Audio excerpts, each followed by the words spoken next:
ತಲುಪಿಸುವಂತ ಕೆಲಸವನ್ನ ನಮ್ಮ ದಿನೇಶ್ ಮಾಡ್ತಾರೆ. ಪ್ರಮುಖವಾಗಿ ಇವತ್ತು ಬೆಳ್ತಂಗಡಿಗೆ ಮತ್ತೊಬ್ಬ ಅಪರಿಚಿತ ವ್ಯಕ್ತಿ ಕೂಡ ಪ್ರತ್ಯಕ್ಷಗೊಂಡಿರುವ ಬಗ್ಗೆ ಕೂಡ ಅವರು ಬ್ರೇಕಿಂಗ್ ಅನ್ನ ಕೊಟ್ಟಿದ್ರು. ಈಗ ಅದರ ಬಗ್ಗೆ ನಾನು ಅವರಿಂದ ನಮ್ಮ ವೀಕ್ಷಕರಿಗೆ ಮಾಹಿತಿ ಕೊಡಿಸುವಂತ ಕೆಲಸವನ್ನು ಮಾಡ್ತೀವಿ. ದಿನೇಶ್, ಇವತ್ತು ಬೆಳ್ತಂಗಡಿ ಎಸ್ಐಟಿಗೆ ಮತ್ತೊಬ್ಬ ಮುಸುಕುದಾರೆ ಅಂದ್ರೆ ಅಪರಿಚಿತ ವ್ಯಕ್ತಿ ಆಗಮಿಸ್ತಾನೆ. ಆತ ಯಾರು? ಆತ ಇವತ್ತು ಪ್ರತ್ಯಕ್ಷ ಆಗಿರೋದು ಯಾವ ಕಾರಣಕ್ಕೋಸ್ಕರ?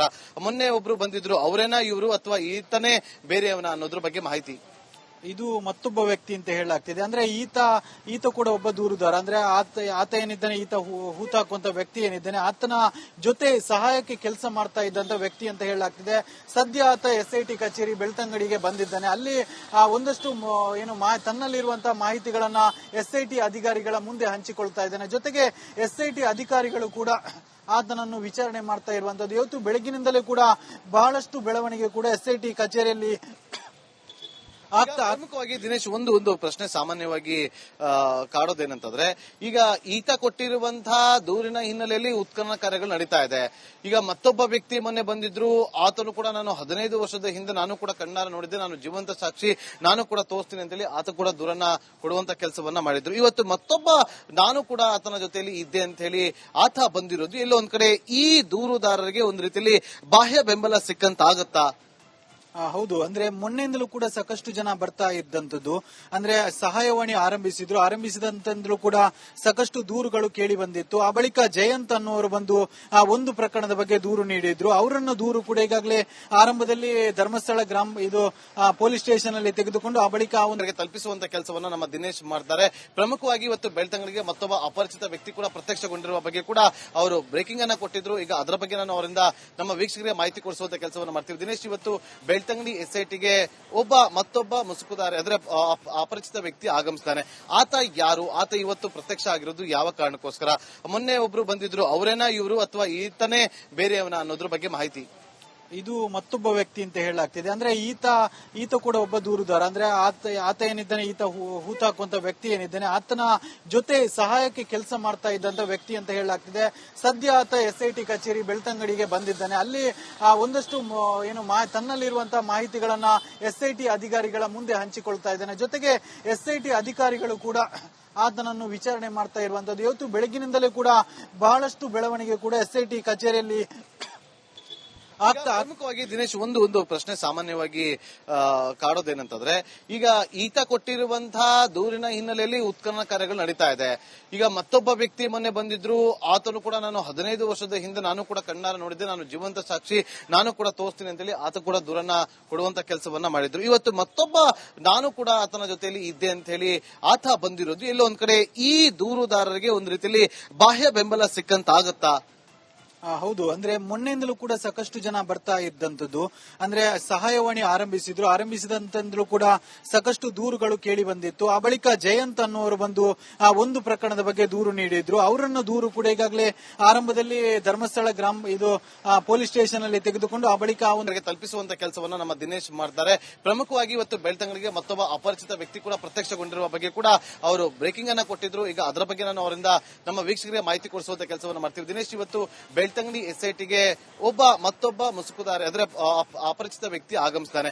ಆತ ಯಾರು? ಆತ ಇವತ್ತು ಪ್ರತ್ಯಕ್ಷ ಆಗಿರೋದು ಯಾವ ಕಾರಣಕ್ಕೋಸ್ಕರ? ಮೊನ್ನೆ ಒಬ್ರು ಬಂದಿದ್ರು, ಅವರೇನಾ ಇವರು ಅಥವಾ ಈತನೇ ಬೇರೆಯವನ ಅನ್ನೋದ್ರ ಬಗ್ಗೆ ಮಾಹಿತಿ. ಇದು ಮತ್ತೊಬ್ಬ ವ್ಯಕ್ತಿ ಅಂತ ಹೇಳಲಾಗ್ತಿದೆ. ಅಂದ್ರೆ ಈತ ಕೂಡ ಒಬ್ಬ ದೂರುದಾರ. ಅಂದ್ರೆ ಆತ ಏನಿದ್ದಾನೆ, ಈತ ಹೂತಾಕುವಂತ ವ್ಯಕ್ತಿ ಏನಿದ್ದಾನೆ, ಆತನ ಜೊತೆ ಸಹಾಯಕ್ಕೆ ಕೆಲಸ ಮಾಡ್ತಾ ಇದ್ದಂತ ವ್ಯಕ್ತಿ ಅಂತ ಹೇಳಲಾಗ್ತಿದೆ. ಸದ್ಯ ಆತ ಎಸ್ಐಟಿ ಕಚೇರಿ ಬೆಳ್ತಂಗಡಿಗೆ ಬಂದಿದ್ದಾನೆ. ಅಲ್ಲಿ ಒಂದಷ್ಟು ತನ್ನಲ್ಲಿರುವಂತಹ ಮಾಹಿತಿಗಳನ್ನ ಎಸ್ಐಟಿ ಅಧಿಕಾರಿಗಳ ಮುಂದೆ ಹಂಚಿಕೊಳ್ತಾ ಇದ್ದಾನೆ. ಜೊತೆಗೆ ಎಸ್ಐಟಿ ಅಧಿಕಾರಿಗಳು ಕೂಡ ಆತನನ್ನು ವಿಚಾರಣೆ ಮಾಡ್ತಾ ಇರುವಂತದ್ದು. ಇವತ್ತು ಬೆಳಗಿನಿಂದಲೇ ಕೂಡ ಬಹಳಷ್ಟು ಬೆಳವಣಿಗೆ ಕೂಡ ಎಸ್ಐಟಿ ಕಚೇರಿಯಲ್ಲಿ ಪ್ರಮುಖವಾಗಿ ದಿನೇಶ್, ಒಂದು ಪ್ರಶ್ನೆ ಸಾಮಾನ್ಯವಾಗಿ ಕಾಡೋದೇನಂತಂದ್ರೆ, ಈಗ ಈತ ಕೊಟ್ಟಿರುವಂತಹ ದೂರಿನ ಹಿನ್ನೆಲೆಯಲ್ಲಿ ಉತ್ಖನನ ಕಾರ್ಯಗಳು ನಡೀತಾ ಇದೆ. ಈಗ ಮತ್ತೊಬ್ಬ ವ್ಯಕ್ತಿ ಮೊನ್ನೆ ಬಂದಿದ್ರು, ಆತನು ಕೂಡ ನಾನು 15 ವರ್ಷದ ಹಿಂದೆ ನಾನು ಕೂಡ ಕಣ್ಣಾರ ನೋಡಿದ್ದೆ, ನಾನು ಜೀವಂತ ಸಾಕ್ಷಿ, ನಾನು ಕೂಡ ತೋರಿಸ್ತೀನಿ ಅಂತೇಳಿ ಆತ ಕೂಡ ದೂರನ್ನ ಕೊಡುವಂತ ಕೆಲಸವನ್ನ ಮಾಡಿದ್ರು. ಇವತ್ತು ಮತ್ತೊಬ್ಬ ನಾನು ಕೂಡ ಆತನ ಜೊತೆಯಲ್ಲಿ ಇದ್ದೆ ಅಂತ ಹೇಳಿ ಆತ ಬಂದಿರೋದು ಎಲ್ಲೋ ಒಂದ್ ಕಡೆ ಈ ದೂರುದಾರರಿಗೆ ಒಂದು ರೀತಿಯಲ್ಲಿ ಬಾಹ್ಯ ಬೆಂಬಲ ಸಿಕ್ಕಂತಾಗತ್ತಾ? ಹೌದು, ಅಂದ್ರೆ ಮೊನ್ನೆಯಿಂದಲೂ ಕೂಡ ಸಾಕಷ್ಟು ಜನ ಬರ್ತಾ ಇದ್ದಂಥದ್ದು. ಅಂದ್ರೆ ಸಹಾಯವಾಣಿ ಆರಂಭಿಸಿದಂತಂದ್ರೂ ಕೂಡ ಸಾಕಷ್ಟು ದೂರುಗಳು ಕೇಳಿ ಬಂದಿತ್ತು. ಆ ಬಳಿಕ ಜಯಂತ್ ಅನ್ನುವರು ಬಂದು ಆ ಒಂದು ಪ್ರಕರಣದ ಬಗ್ಗೆ ದೂರು ನೀಡಿದ್ರು. ಅವರನ್ನ ದೂರು ಕೂಡ ಈಗಾಗಲೇ ಆರಂಭದಲ್ಲಿ ಧರ್ಮಸ್ಥಳ ಪೊಲೀಸ್ ಸ್ಟೇಷನ್ ಅಲ್ಲಿ ತೆಗೆದುಕೊಂಡು ಆ ಬಳಿಕ ಅವರಿಗೆ ತಲುಪಿಸುವಂತ ಕೆಲಸವನ್ನ ನಮ್ಮ ದಿನೇಶ್ ಮಾಡ್ತಾರೆ. ಪ್ರಮುಖವಾಗಿ ಇವತ್ತು ಬೆಳ್ತಂಗಡಿಗೆ ಮತ್ತೊಬ್ಬ ಅಪರಿಚಿತ ವ್ಯಕ್ತಿ ಕೂಡ ಪ್ರತ್ಯಕ್ಷಗೊಂಡಿರುವ ಬಗ್ಗೆ ಕೂಡ ಅವರು ಬ್ರೇಕಿಂಗ್ ಅನ್ನ ಕೊಟ್ಟಿದ್ರು. ಈಗ ಅದರ ಬಗ್ಗೆ ನಾನು ಅವರಿಂದ ನಮ್ಮ ವೀಕ್ಷಕರಿಗೆ ಮಾಹಿತಿ ಕೊಡಿಸುವಂತ ಕೆಲಸವನ್ನು ಮಾಡ್ತೀವಿ. ದಿನೇಶ್, ಇವತ್ತು ಬೆಳ್ತಂಗಡಿ ಎಸ್ಐಟಿಗೆ ಮತ್ತೊಬ್ಬ ಮುಸುಕುದಾರ ಅಂದ್ರೆ ಅಪರಿಚಿತ ವ್ಯಕ್ತಿ ಆಗಮಿಸ್ತಾನೆ. ಆತ ಯಾರು? ಆತ ಇವತ್ತು ಪ್ರತ್ಯಕ್ಷ ಆಗಿರೋದು ಯಾವ ಕಾರಣಕ್ಕೋಸ್ಕರ? ಮೊನ್ನೆ ಒಬ್ರು ಬಂದಿದ್ರು, ಅವರೇನಾ ಇವರು ಅಥವಾ ಈತನೇ ಬೇರೆಯವನ ಅನ್ನೋದ್ರ ಬಗ್ಗೆ ಮಾಹಿತಿ. ಇದು ಮತ್ತೊಬ್ಬ ವ್ಯಕ್ತಿ ಅಂತ ಹೇಳಲಾಗ್ತಿದೆ. ಅಂದ್ರೆ ಈತ ಕೂಡ ಒಬ್ಬ ದೂರುದಾರ. ಅಂದ್ರೆ ಆತ ಏನಿದ್ದಾನೆ, ಈತ ಹೂತಾಕುವಂತ ವ್ಯಕ್ತಿ ಏನಿದ್ದಾನೆ, ಆತನ ಜೊತೆ ಸಹಾಯಕ್ಕೆ ಕೆಲಸ ಮಾಡ್ತಾ ಇದ್ದಂತ ವ್ಯಕ್ತಿ ಅಂತ ಹೇಳಲಾಗ್ತಿದೆ.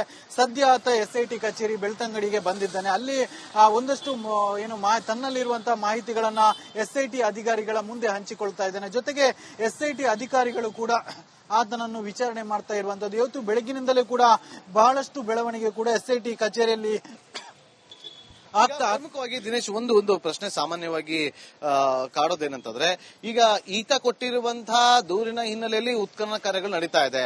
ಈಗ ಮತ್ತೊಬ್ಬ ವ್ಯಕ್ತಿ ಮೊನ್ನೆ ಬಂದಿದ್ರು, ಆತನು ಕೂಡ ನಾನು 15 ವರ್ಷದ ಹಿಂದೆ ನಾನು ಕೂಡ ಕಣ್ಣಾರ ನೋಡಿದ್ದೆ, ನಾನು ಜೀವಂತ ಸಾಕ್ಷಿ, ನಾನು ಕೂಡ ತೋರಿಸ್ತೀನಿ ಅಂತೇಳಿ ಆತ ಕೂಡ ದೂರನ್ನ ಕೊಡುವಂತ ಕೆಲಸವನ್ನ ಮಾಡಿದ್ರು. ಇವತ್ತು ಮತ್ತೊಬ್ಬ ನಾನು ಕೂಡ ಆತನ ಜೊತೆಯಲ್ಲಿ ಇದ್ದೆ ಅಂತ ಹೇಳಿ ಆತ ಬಂದಿರೋದು ಎಲ್ಲೋ ಒಂದ್ ಕಡೆ ಈ ದೂರುದಾರರಿಗೆ ಒಂದು ರೀತಿಯಲ್ಲಿ ಬಾಹ್ಯ ಬೆಂಬಲ ಸಿಕ್ಕಂತಾಗತ್ತಾ? ಹೌದು, ಅಂದ್ರೆ ಮೊನ್ನೆಯಿಂದಲೂ ಕೂಡ ಸಾಕಷ್ಟು ಜನ ಬರ್ತಾ ಇದ್ದಂಥದ್ದು.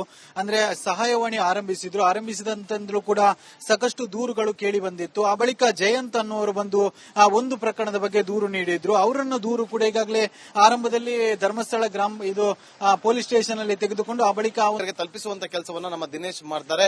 ಪ್ರಮುಖವಾಗಿ ಇವತ್ತು ಬೆಳ್ತಂಗಡಿಗೆ ಮತ್ತೊಬ್ಬ ಅಪರಿಚಿತ ವ್ಯಕ್ತಿ ಕೂಡ ಪ್ರತ್ಯಕ್ಷಗೊಂಡಿರುವ ಬಗ್ಗೆ ಕೂಡ ಅವರು ಬ್ರೇಕಿಂಗ್ ಅನ್ನ ಕೊಟ್ಟಿದ್ರು. ಈಗ ಅದರ ಬಗ್ಗೆ ನಾನು ಅವರಿಂದ ನಮ್ಮ ವೀಕ್ಷಕರಿಗೆ ಮಾಹಿತಿ ಕೊಡಿಸುವಂತ ಕೆಲಸವನ್ನು ಮಾಡ್ತೀವಿ. ದಿನೇಶ್, ಇವತ್ತು ಬೆಳ್ತಂಗಡಿ ಎಸ್ಐಟಿಗೆ ಮತ್ತೊಬ್ಬ ಮುಸುಕುದಾರ ಅಂದ್ರೆ ಅಪರಿಚಿತ ವ್ಯಕ್ತಿ ಆಗಮಿಸ್ತಾನೆ. ಆತ ಯಾರು? ಆತ ಇವತ್ತು ಪ್ರತ್ಯಕ್ಷ ಆಗಿರೋದು ಯಾವ ಕಾರಣಕ್ಕೋಸ್ಕರ? ಮೊನ್ನೆ ಒಬ್ರು ಬಂದಿದ್ರು, ಅವರೇನಾ ಇವರು ಅಥವಾ ಈತನೇ ಬೇರೆಯವನ ಅನ್ನೋದ್ರ ಬಗ್ಗೆ ಮಾಹಿತಿ. ಇದು ಮತ್ತೊಬ್ಬ ವ್ಯಕ್ತಿ ಅಂತ ಹೇಳಲಾಗ್ತಿದೆ. ಅಂದ್ರೆ ಈತ ಕೂಡ ಒಬ್ಬ ದೂರುದಾರ. ಅಂದ್ರೆ ಆತ ಏನಿದ್ದಾನೆ, ಈತ ಹೂತಾಕುವಂತ ವ್ಯಕ್ತಿ ಏನಿದ್ದಾನೆ, ಆತನ ಜೊತೆ ಸಹಾಯಕ್ಕೆ ಕೆಲಸ ಮಾಡ್ತಾ ಇದ್ದಂತ ವ್ಯಕ್ತಿ ಅಂತ ಹೇಳಲಾಗ್ತಿದೆ. ಸದ್ಯ ಆತ ಎಸ್ಐಟಿ ಕಚೇರಿ ಬೆಳ್ತಂಗಡಿಗೆ ಬಂದಿದ್ದಾನೆ. ಅಲ್ಲಿ ಒಂದಷ್ಟು ತನ್ನಲ್ಲಿರುವಂತಹ ಮಾಹಿತಿಗಳನ್ನ ಎಸ್ಐಟಿ ಅಧಿಕಾರಿಗಳ ಮುಂದೆ ಹಂಚಿಕೊಳ್ತಾ ಇದ್ದಾನೆ. ಜೊತೆಗೆ ಎಸ್ಐಟಿ ಅಧಿಕಾರಿಗಳು ಕೂಡ ಆತನನ್ನು ವಿಚಾರಣೆ ಮಾಡ್ತಾ ಇರುವಂತದ್ದು. ಇವತ್ತು ಬೆಳಗಿನಿಂದಲೇ ಕೂಡ ಬಹಳಷ್ಟು ಬೆಳವಣಿಗೆ ಕೂಡ ಎಸ್ಐಟಿ ಕಚೇರಿಯಲ್ಲಿ ಪ್ರಮುಖವಾಗಿ ದಿನೇಶ್, ಒಂದು ಪ್ರಶ್ನೆ ಸಾಮಾನ್ಯವಾಗಿ ಕಾಡೋದೇನಂತಂದ್ರೆ, ಈಗ ಈತ ಕೊಟ್ಟಿರುವಂತಹ ದೂರಿನ ಹಿನ್ನೆಲೆಯಲ್ಲಿ ಉತ್ಖನನ ಕಾರ್ಯಗಳು ನಡೀತಾ ಇದೆ. ಈಗ ಮತ್ತೊಬ್ಬ ವ್ಯಕ್ತಿ ಮೊನ್ನೆ ಬಂದಿದ್ರು, ಆತನು ಕೂಡ ನಾನು 15 ವರ್ಷದ ಹಿಂದೆ ನಾನು ಕೂಡ ಕಣ್ಣಾರ ನೋಡಿದ್ದೆ, ನಾನು ಜೀವಂತ ಸಾಕ್ಷಿ, ನಾನು ಕೂಡ ತೋರಿಸ್ತೀನಿ ಅಂತೇಳಿ ಆತ ಕೂಡ ದೂರನ್ನ ಕೊಡುವಂತ ಕೆಲಸವನ್ನ ಮಾಡಿದ್ರು. ಇವತ್ತು ಮತ್ತೊಬ್ಬ ನಾನು ಕೂಡ ಆತನ ಜೊತೆಯಲ್ಲಿ ಇದ್ದೆ ಅಂತ ಹೇಳಿ ಆತ ಬಂದಿರೋದು ಎಲ್ಲೋ ಒಂದ್ ಕಡೆ ಈ ದೂರುದಾರರಿಗೆ ಒಂದು ರೀತಿಯಲ್ಲಿ ಬಾಹ್ಯ ಬೆಂಬಲ ಸಿಕ್ಕಂತಾಗತ್ತಾ? ಹೌದು, ಅಂದ್ರೆ ಮೊನ್ನೆಯಿಂದಲೂ ಕೂಡ ಸಾಕಷ್ಟು ಜನ ಬರ್ತಾ ಇದ್ದಂಥದ್ದು. ಅಂದ್ರೆ ಸಹಾಯವಾಣಿ ಆರಂಭಿಸಿದಂತಂದ್ರೂ ಕೂಡ ಸಾಕಷ್ಟು ದೂರುಗಳು ಕೇಳಿ ಬಂದಿತ್ತು. ಆ ಬಳಿಕ ಜಯಂತ್ ಅನ್ನುವರು ಬಂದು ಆ ಒಂದು ಪ್ರಕರಣದ ಬಗ್ಗೆ ದೂರು ನೀಡಿದ್ರು. ಅವರನ್ನ ದೂರು ಕೂಡ ಈಗಾಗಲೇ ಆರಂಭದಲ್ಲಿ ಧರ್ಮಸ್ಥಳ ಪೊಲೀಸ್ ಸ್ಟೇಷನ್ ಅಲ್ಲಿ ತೆಗೆದುಕೊಂಡು ಆ ಬಳಿಕ